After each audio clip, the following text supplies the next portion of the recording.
Hi friends, మనం ఈ universe గురించి తెలుసుకోవడానికి ఎంతగానో ప్రయత్నిస్తూ ఉన్నాం. కానీ ఇంతవరకు మన భూమి మీద ఉన్న చాలా ప్లేసెస్ గురించే ఇంకా పూర్తిగా తెలుసుకోలేకపోయాం. అలాంటి ఒక ప్లేస్ రష్యాలో ఉంది. దాని పేరు టియాగా. ఇది 50 లక్షల కిలోమీటర్ల విస్తీర్ణంలో విస్తరించి ఉంది. 1978లో ఒక హెలికాప్టర్ ఈ టియాగా పై నుండి వెళుతూ ఉన్నప్పుడు ఆ ప్లేస్లో ఒక అద్భుతమైన విషయాన్ని కనిపెట్టారు. ఆ హెలికాప్టర్లో కొందరు సైంటిస్టులు ఉన్నారు. వాళ్ళు టియాగాలో రీసెర్చ్ చేయడానికి వెళుతూ ఉన్నారు. హెలికాప్టర్ ల్యాండ్ అవ్వడానికి ఒక మంచి ప్లేస్ కోసం వెతుకుతూ ఉన్నారు. కానీ వాళ్ళకి అలాంటి ప్లేస్ ఎక్కడ వెతికినా కూడా దొరకలేదు. పైలట్ హెలికాప్టర్ని ల్యాండ్ చేయడానికి చాలా ప్రయత్నిస్తూ ఉన్నాడు. అలా ప్రయత్నిస్తున్న సమయంలో పైలట్కి ఒక అద్భుతమైన ప్రదేశం కనిపించింది. దాన్ని చూసి పైలట్ చాలా ఆశ్చర్యపోయాడు. ఎందుకంటే నిజానికి ఆ ప్లేస్ అక్కడ ఉండకూడదు. సముద్ర మట్టం నుండి దాదాపు 6000 అడుగుల ఎత్తులో ఒక పర్వతం పక్కన పైలట్కి ఒక ప్లేస్ కనిపించింది. వెంటనే పైలట్ సైంటిస్ట్లని అక్కడ ల్యాండ్ చేసి వెనక్కి వెళ్ళిపోయాడు. అలా పైలట్ ఈ ప్రదేశం గురించి తన అధికారులకు మరియు కొందరు వైజ్ఞానికులకు చెప్పడం మొదలుపెట్టాడు. ఎందుకంటే ఆ ప్రదేశానికి దగ్గరలో ఉన్న పట్టణం దాదాపు 150 మైళ్ళ దూరంలో ఉంది. అంతవరకు ఆ ప్రదేశాన్ని ఎవరు కూడా సందర్శించలేదు. అంటే ఆ ప్లేస్లో మనిషి నివసించడం దాదాపు ఇంపాసిబుల్. ఈ ప్రదేశానికి రీసెర్చ్ చేయడానికి వెళ్ళినా కూడా తిరిగి ప్రాణాలతో బయటపడటం కష్టమే. ఇదంతా కూడా పైలట్ తన అధికారులకు చెప్తూ ఉన్నాడు. వాళ్ళందరినీ ఆ ప్రదేశానికి తీసుకువెళ్ళటానికి పైలట్ ఎంతో క్యూరియస్గా ఉన్నాడు. అప్పుడు వాళ్ళందరూ కూడా బ్యాగ్స్ ప్యాక్ చేసుకుని బయలుదేరారు. పైలట్ తప్ప మిగతా వాళ్ళందరూ కూడా వెపన్స్ పెట్టుకున్నారు. అలా హెలికాప్టర్లో ఉన్న వాళ్ళందరికీ మళ్ళీ ఆ ప్లేస్ కనిపించింది. ఆ ప్లేస్లో ఖచ్చితంగా మనుషులు ఉండి ఉంటారు అని వాళ్ళకు అనిపించింది. ఎందుకంటే అక్కడ ఒక నది మీద చెట్లతో బ్రిడ్జ్ నిర్మించి ఉంది. అంతేకాదు అక్కడ చెట్ల నరకడం వల్ల అక్కడ ఒక మార్గం లాంటిది కూడా ఏర్పడింది. ఆ ప్లేస్లో హెలికాప్టర్ని ల్యాండ్ చేసి అందరూ ముందుకు వెళ్ళసాగారు. అలా ముందుకు వెళ్తున్న వాళ్ళకి ఒక షెడ్ కనిపించింది. ఆ షెడ్ కింద పొటాటోస్ నిండిన చాలా డబ్బాలు కనిపించాయి. అది చూసి వీళ్ళందరూ కూడా ఇక్కడ ఖచ్చితంగా ఏదో జరుగుతోంది అని అనుకున్నారు. అలా షెడ్ నుంచి కొంచెం ముందుకు వెళ్తుండగా వాళ్ళకి పైన్ ట్రీస్తో తయారు చేసిన ఒక చిన్న గుడిసె కనిపించింది. కానీ ఆ గుడిసె పూర్తిగా పాడైపోయింది. సైంటిస్టులు దీన్ని చూసి ఇది కూడా ఒక స్టోర్ రూమ్ అయి ఉంటుంది అనుకున్నారు. కానీ అప్పుడు వాళ్ళకి గుడిసెలో ఒక కిటికీ కనిపించింది. కొంతసేపటికి గుడిసె తలుపు తెరుచుకుంది. దాంట్లోంచి ఒక ముసలి వ్యక్తి నెమ్మదిగా బయటకు వచ్చాడు. అతన్ని చూసి సైంటిస్టుల టీం చాలా ఆశ్చర్యపోయింది. ఆ ముసలి వ్యక్తి ఒంటి మీద బట్టలు లేవు. ఆకులతో తయారు చేసిన ఒక జాకెట్ని వేసుకున్నాడు. గడ్డం చుట్టూ తన వాలకం చూడ్డానికి చాలా భయంకరంగా ఉన్నాడు. ఆ ముసలి వ్యక్తి సైంటిస్టుల టీం చూసి చాలా భయపడిపోయాడు. తనని ఇక్కడి నుంచి తీసుకెళ్ళడానికి వచ్చి ఉంటారు వీళ్ళు అని ఆ ముసలి వ్యక్తి అనుకుంటున్నాడు. అప్పుడు ఆ సైంటిస్టులు ఒకరు ఆ వ్యక్తిని విష్ చేశారు. ముసలి వ్యక్తి వాళ్ళందరినీ తన ఇంట్లోకి ఆహ్వానించాడు. ఆ గుడిసె చాలా డ్యామేజ్ అయి ఉంది. దాని నిండా పొటాటోస్ ఉన్నాయి. మనిషి ఉండడానికి ఆ గుడిసె అస్సలు బాలేదు. కేవలం కిటికీ ద్వారా కొంచెం గాలి లోపలికి వస్తూ ఉంది. అలా కొంత సమయానికి గుడిసెలో సామాన్ల వెనుక నుండి ముసలి వ్యక్తి యొక్క 2 కొడుకులు మరియు 2 కూతుళ్ళు బయటకు వచ్చారు. వాళ్ళు సైంటిస్టుల టీమును చూసి ఏడవటం మొదలుపెట్టారు. అది చూసి సైంటిస్టులు గుడిసె నుంచి బయటకు వెళ్ళిపోవాలి అనుకున్నారు. అలా గుడిసె నుంచి కొంచెం దూరం వెళ్ళి ఒక క్యాంప్ని తయారు చేసుకున్నారు. కొంత సమయం తర్వాత ఆ ముసలి వ్యక్తి తన 2 కూతుళ్లను తీసుకుని సైంటిస్టుల క్యాంప్ దగ్గరకు వచ్చాడు. అతనికి రష్యన్ లాంగ్వేజ్ వచ్చు. కానీ అతని 4 పిల్లలు ఏదో విచిత్రమైన భాష మాట్లాడుతూ ఉన్నారు. వాళ్ళ భాష ఎవరికీ కూడా అర్థం కావట్లేదు. ఈ ముసలి వ్యక్తి తప్ప ఆ పిల్లలు ఎవరు కూడా బయట ప్రపంచం యొక్క మనుషుల్ని చూడలేదు.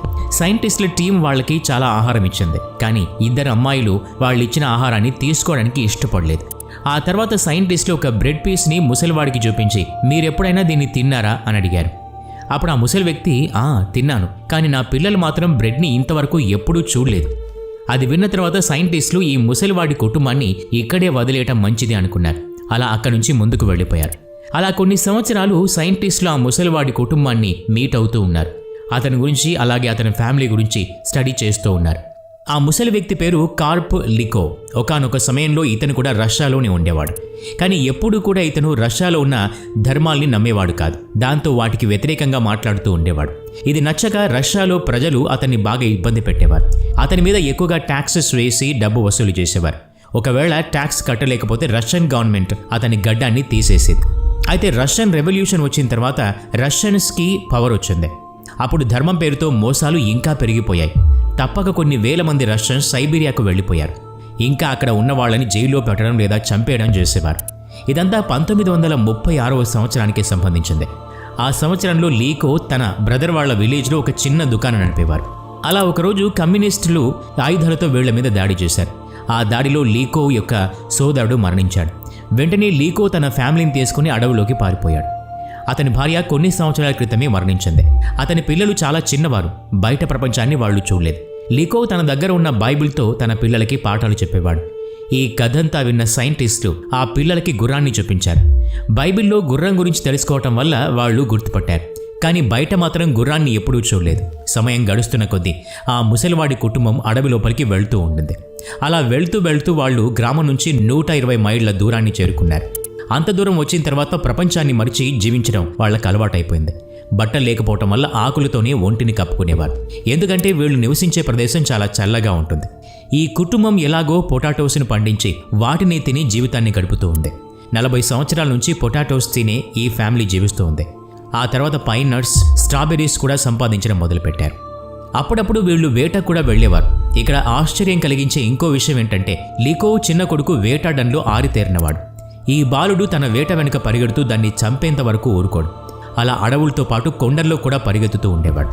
కొన్ని సంవత్సరాలు గడిచిన తర్వాత 1961లో అక్కడ వేసవి కాలంలో కూడా మంచు పట్టం ఎక్కువైంది. వాళ్ళ దగ్గర ఉన్న ఆహారం అంతా అయిపోయింది. చివరికి చెట్ల ఆకుల్ని తిని కడుపు నింపుకునేవారు.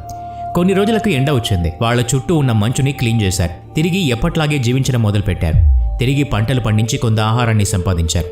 అయితే ఆ ప్లేస్కి వచ్చిన సైంటిస్టుల టీం వల్ల వీళ్ళకి బయట ప్రపంచం గురించి తెలిసిందే. వరల్డ్ వార్ 2 జరిగింది అన్న విషయం గురించి కూడా ఈ కుటుంబానికి తెలియదు. లీకో అయితే మనిషి చంద్రుని మీదకు వెళ్లిన విషయాన్ని కూడా నమ్మటం లేదు.